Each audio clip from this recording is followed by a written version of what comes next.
I thought you might have had more time, but it looks like 24 is going to be even busier than 23, mate.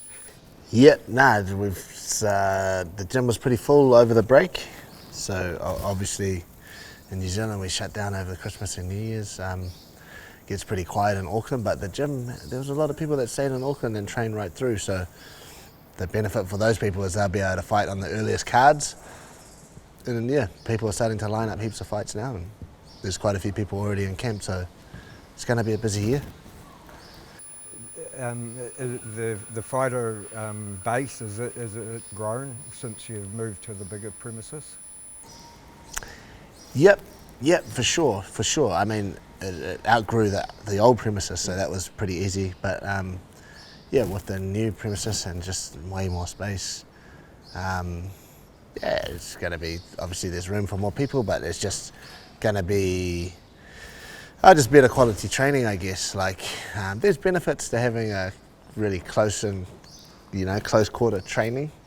But we'll still try and grab those, but there's a lot of benefits to having space as well. So, yeah, the team will, I'm sure, expand. It's ever expanding. It's like one of the things that it's a good problem to have, but you have to stay on top of it because you have to keep the quality high, even though your team's growing bigger. That's just something we have to, something we have to attack every day. That's probably a good time for me to say that one of the guys that was a very big help to the team, Mark Timms, is gone overseas. Yeah, Mark Timms is taking up a job that essentially Mike wasn't able to take up because of some technical difficulties with his immigration status, and Timms has fallen back into that role. Plus, I think he's got some added responsibility in Tim's role, so he's set up in China. Yeah, he'll be sorely missed because Mark Timms was a very cerebral fighter and a big contributor to the gym. So, yeah, I tried my best to keep him in New Zealand.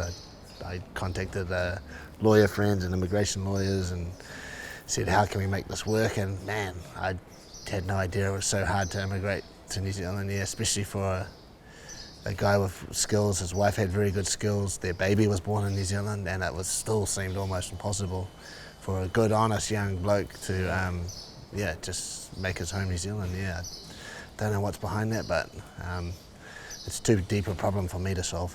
Yeah. Oh, well, I'm sure he'll do good anywhere in the world. Yeah, and hopefully when his tenure's done, he moves on to bigger and better things, and hopefully they're back in New Zealand. You never know.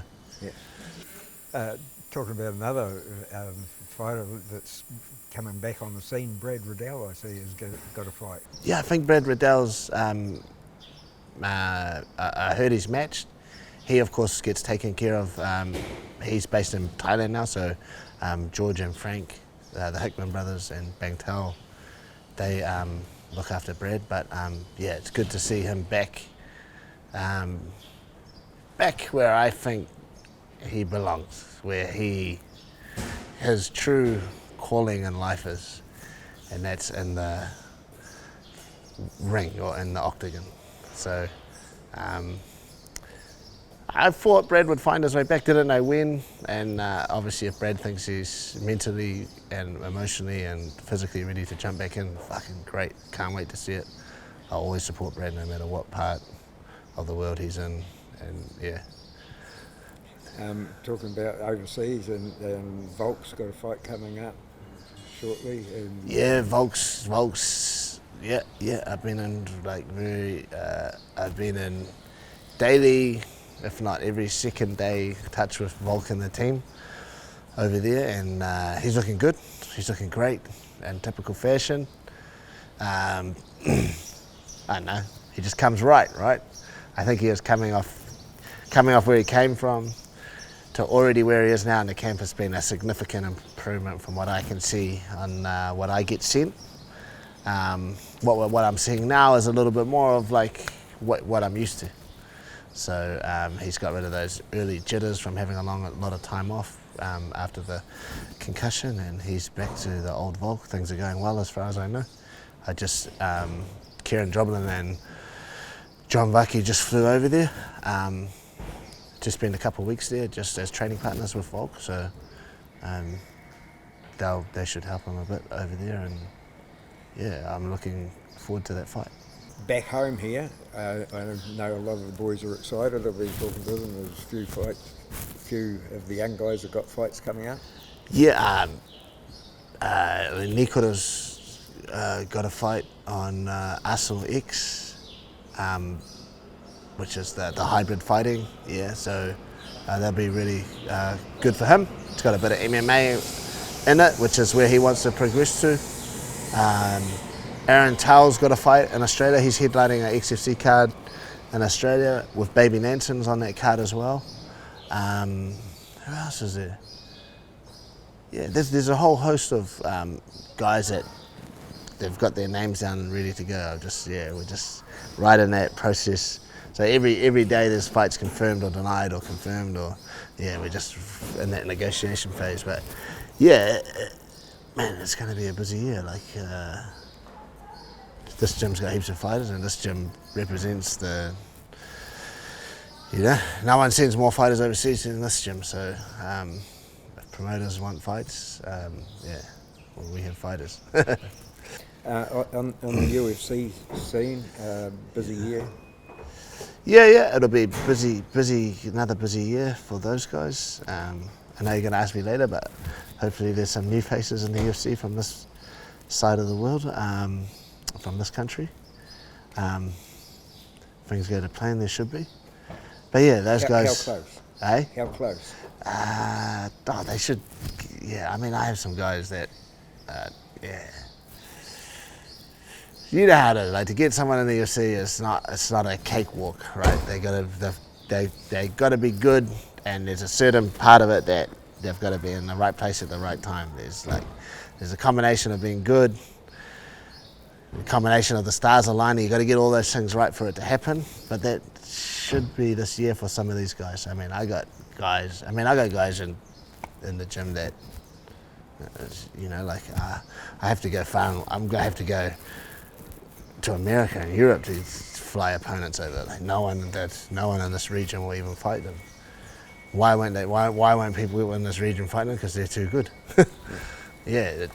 So I mean, these are the type of guys that are ready to take on these opponents from overseas, and then the next level, the only place that these guys can go to is the UFC. I know right now there's guys in there that they can wreak havoc in some of the divisions.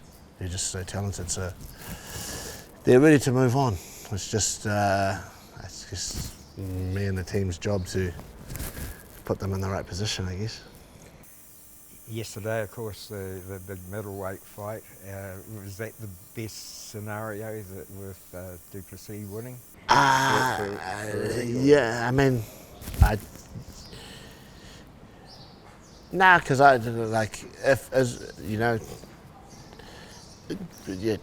it doesn't matter to me.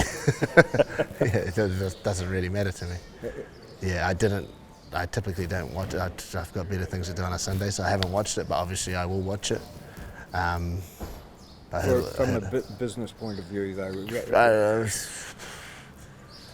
if Izzy's the one that fights him next, I think they're both big fights. They both have stories behind them. Obviously, you have the rematch with Strickland, which is the one that I would love to do. But then there's the story behind the rivalry, the African rivalry between Dricus and Israel that paints a good story, before the fight. So that makes no difference to me. Like, don't really care. I'll watch it today or tomorrow, and have a look at the performance. Yeah. Did you enjoy the fight? Yeah. I heard it was. I heard it was a good fight. Yeah. Thanks, mate, for the catch up, and hopefully we'll get a few more of them throughout the year. Thanks for covering the gym, Tony. You're keeping everybody informed with what's happening. You're one of the trusted ones that we love to give information to and have interviews with. So looking forward to another year of catching up with you. Awesome. Appreciate that, mate. Yeah. Thank you. Awesome. Cool. Yo.